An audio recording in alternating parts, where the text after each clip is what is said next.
Hello, everyone, and welcome to the finals of the StarCityGames.com Syracuse Open Weekend. Cedric Phillips and Craig Krempels, we are here in the booth. Nick Miller is down there in the feature match area doing a write-up of our final match here on the weekend.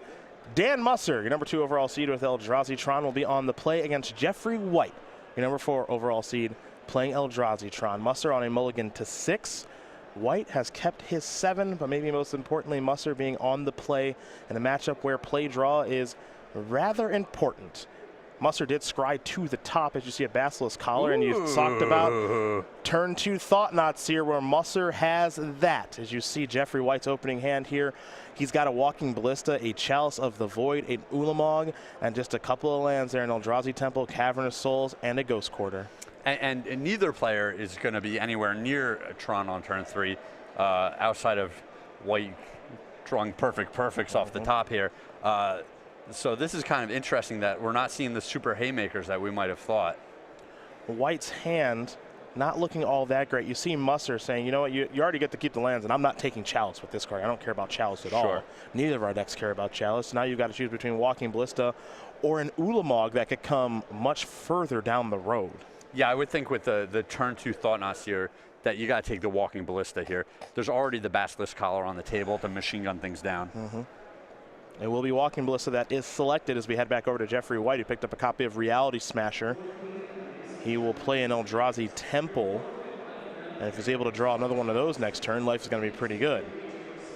He might also consider playing a Chalice for 1, a Chalice for 1, but I think he might want to be able to draw and play Expedition maps. So he won't play one of those. Musser's got a great start on a mulligan to 6. There's a Reality Smasher, and Jeffrey White's down to 11. Who needs Tron? Not Dan Musser as we head over to Jeffrey White.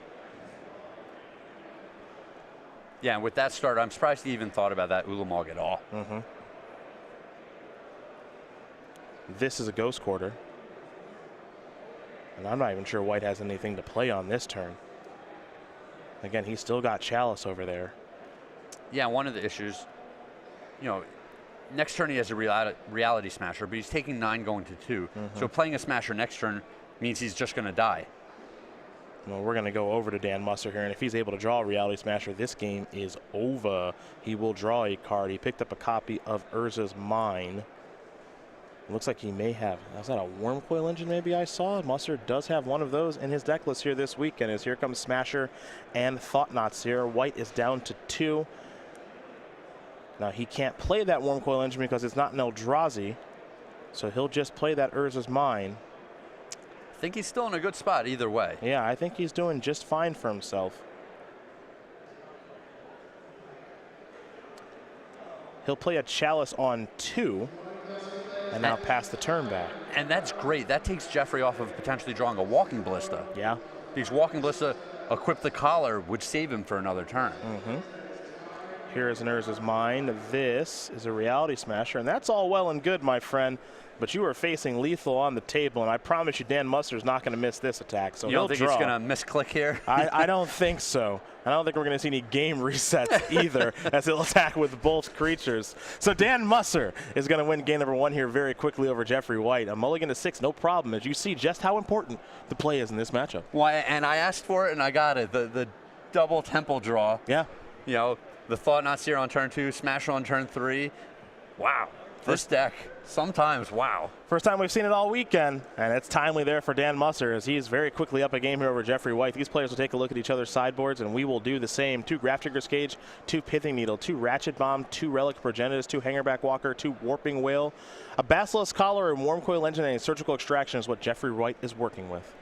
Yeah, this is kind of interesting because I think they each have cards that they want to get out of their deck.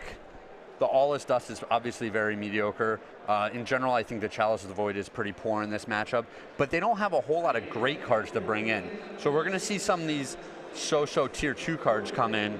I like the Basilisk Collar. I like the Wormcoil Engine. The Hangerback Walker is passable to me, and then it's a question of what else they think they want to bring in just to fill these slots in their deck if they're taking out too many cards. For Dan Musser, he's got 3 Relic Progenitus, 2 Surgical Extraction, 2 Grafdigger's Cage, 2 Ratchet Bomb, 2 Warping Whale, 2 Hangerback Walker of his own, along with the Pithing Needle and his own Basilisk Collar. So very similar here. I expect the Basilisk Collar to come in, probably the Hangerback Walkers, and then whatever middling chaff that Dan wants to bring in.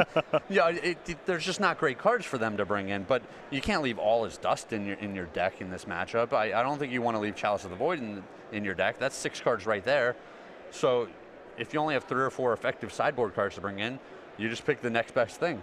Well, I don't disagree with you with that. So we're going to see these players get some of the bad cards out, get some decent ones in, and Jeffrey White will be on the play here for game number 2. And while these players do shuffle up here in the finals, we got to mention one last time the Jolly Rover. It's the newest edition of the StarCityGames.com Creature Collection and the newest addition to the StarCityGames.com pre-release playmat program. So if you'd like to give that Ixalan pre-release a little something extra, we can find out how to do so right now.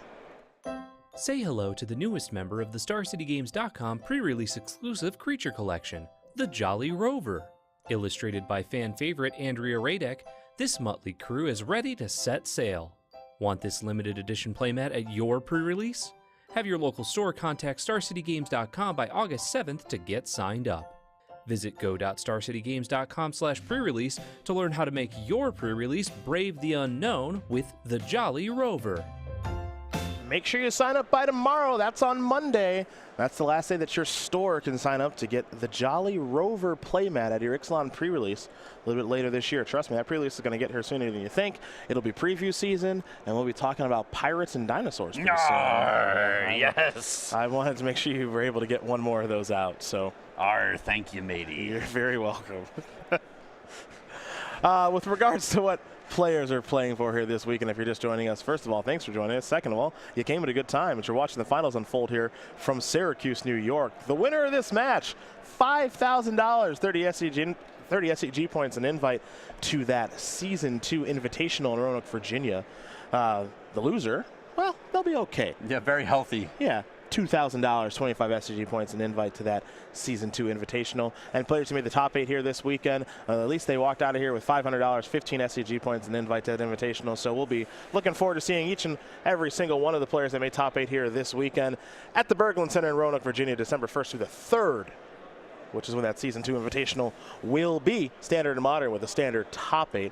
Perhaps we'll see Brian Colville go back-to-back, but I'm very curious to see what token players would like to have their likeness on for whoever does win that invitation. There's a lot of neat tokens, and we saw some of them this weekend. And there might be some new ones in Ixalan. Ooh. Could be a dinosaur token.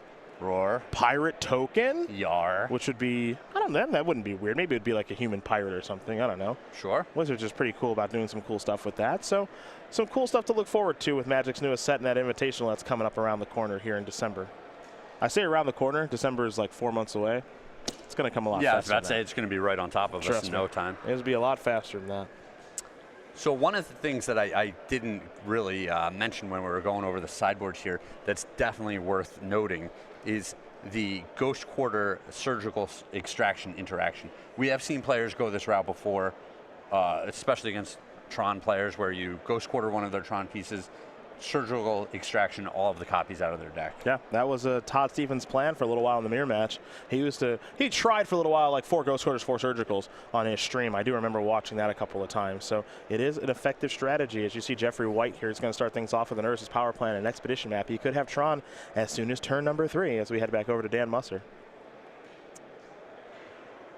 And it looks like Dan is wondering if he wants to work through Tron or have the possibility of the double temple open.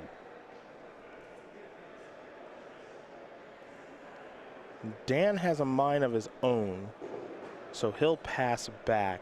Jeffrey has a tower, so Jeffrey will have Tron on turn 3.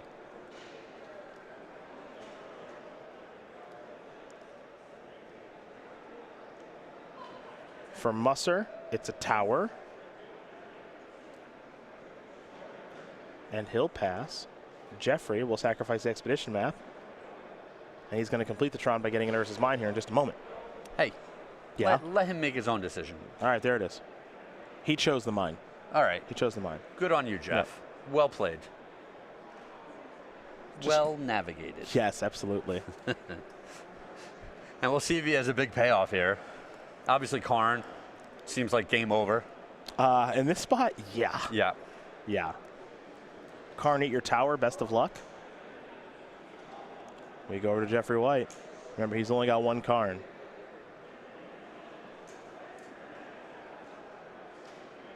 The Tron is complete. What's the payoff, my friend? Even a couple Eldrazi, if he goes Thought Knot Seer, Matter Reshaper, like he's getting the best card out of Dan's hand and presenting a clock on the board and 2 threats. Mm-hmm.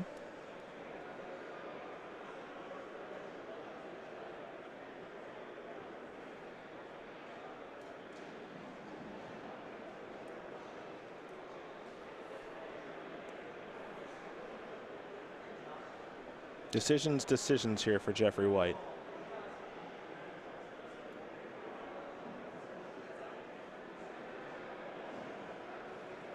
Looks like it's going to be a Walking Ballista for just 2. Now Matter Reshaper, so not as great of a turn as I was expecting, truth be told. It's not a spectacular turn, but this does defend him from an opposing Karn. Well, unless Musser has something like a Dismember. Unless Musser has something like a Dismember. Yeah. And Dan the man's doing a little bit of thinking here. And it looks like there is a black card in his hand. Yeah. But he won't be casting any of them right now. Sanctum of Ugin the draw.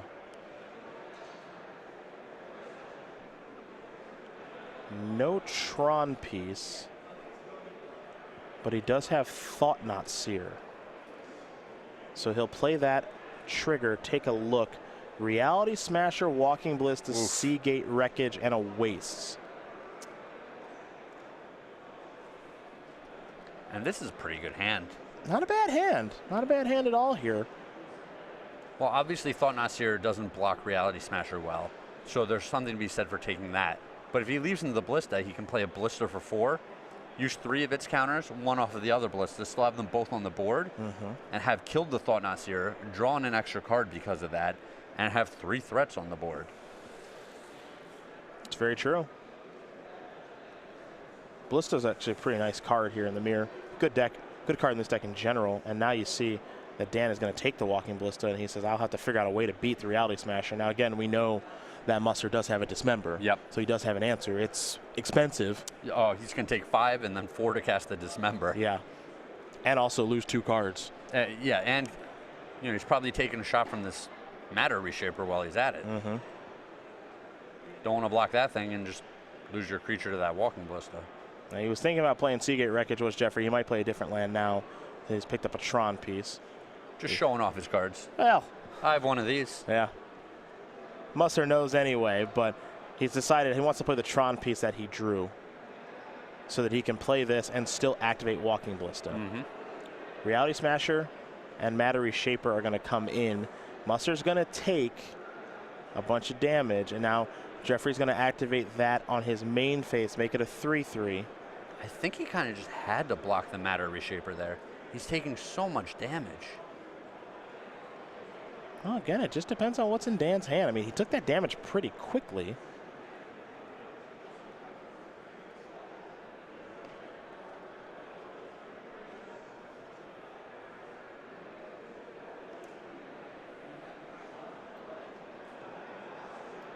And there is his piece. I mean, he would love to obviously get rid of the Walking Ballista. He's put a priority on that card. Oh, the Walking Ballista is a huge problem for him right now. But so are the other threats. 12 life isn't a lot, especially when he's got to pay 4 to cast the Dismember.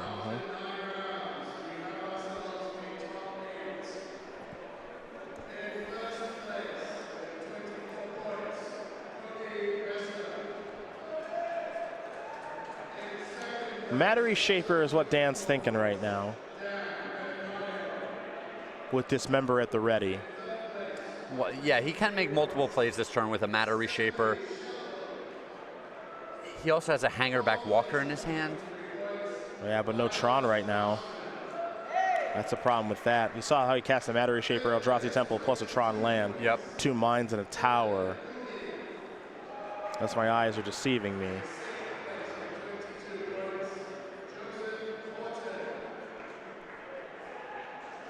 And it's very possible. He might have wanted to cast the Dismember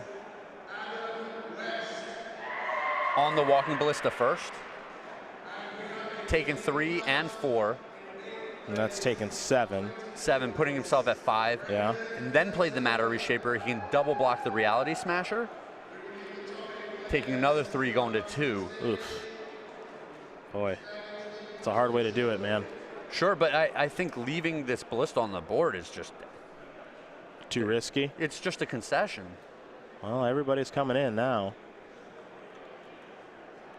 Maybe perhaps Dan is thinking he can walk Jeffrey into some sort of mistake.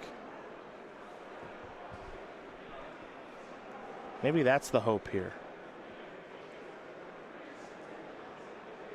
It's a tough spot for Dan, and no matter what path he takes. Now keep in mind for Jeffrey, Jeffrey can activate his walking ballista twice. So he's going to make it a 4-4. We're still in the declare attacker step before Musser's allowed to block. So that's a 5-5. And it looks like he's going to take out the Matter Reshaper as a blocker. Shoot that once. Shoot that maybe again. Maybe. Yeah. All right, there will be a trigger. This is important. Cavernous Souls. We're likely naming Eldrazi. Now Thought-Knot Seer is going to jump in front of Walking Ballista. Yeah, that's pretty good for him. He's going to be able to get the Ballista off the board here. Yeah. And leave his Thought-Knot Seer still on the board. Yeah.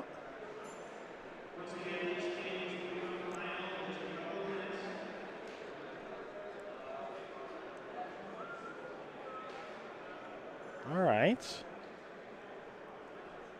Now I think we'll see Dismember.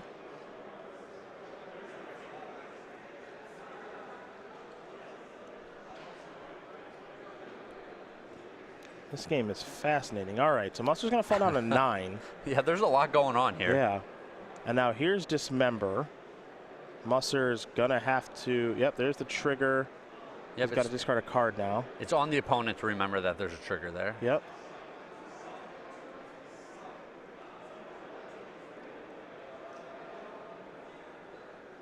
He's got to figure out what he wants to discard. He's looking at a Warping Whale. He's looking at Warping Whale and Sanctum of Ugin. He's going to discard Warping Whale. So there goes Reality Smasher.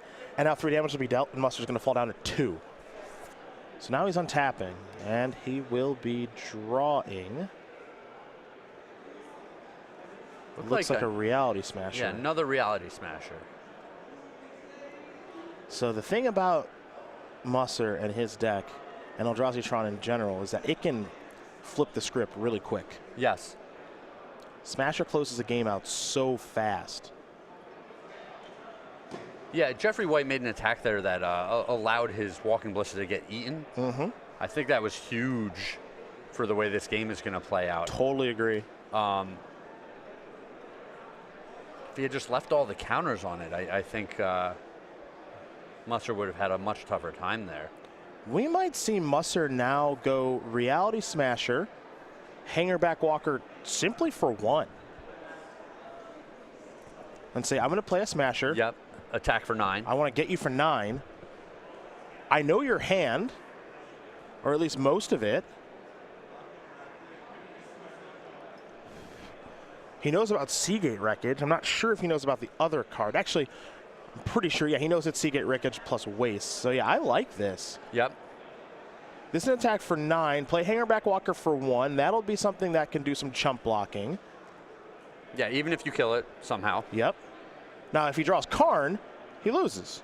Sure, I mean, there's a lot of instant winners for Jeffrey here. Yep. But Dan just has to make the play that allows him to win the game as soon as possible. Yeah.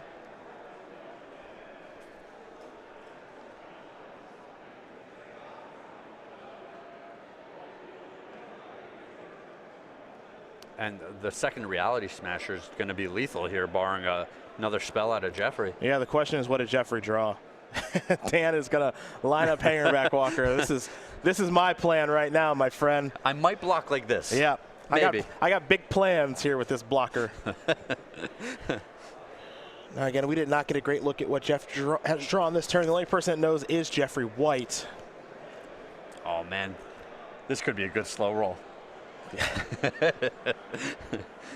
Jeff taking his time analyzing the board, so definitely a very smart thing to do. Don't want to get too excited. And Seagate Wreckage wastes and a mystery card here.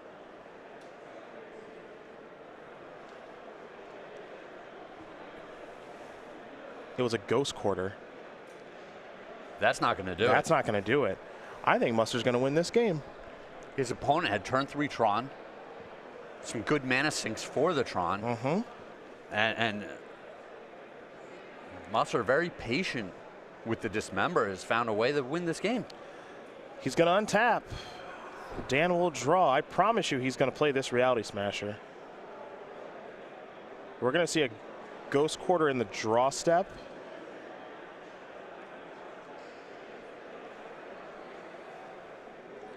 Going to go after the Tower of Power. Dan said I'll float. Probably not going to use it, but doesn't hurt to float. There's a waste. Yeah, I can't imagine he uses it here. I'm trying to think now if Smasher. Yeah, Smasher just gets it done because of trample, because Jeffrey White could just block Thought Knot Seer, and he would still take 11. So Dan is going to play a Reality Smasher. There's your block. He's going to count it up. That's 11 damage. Attack with every single creature. This is absurd. Block a Thought Knot Seer, and that is going to do it. Dan Musser is going to win this match here over Jeffrey White, 2-0. The Eldrazi Tron Mirror goes to the player on the left. And for Dan Musser, it is his second SCG Tour title. He is your winner here in Syracuse. Look at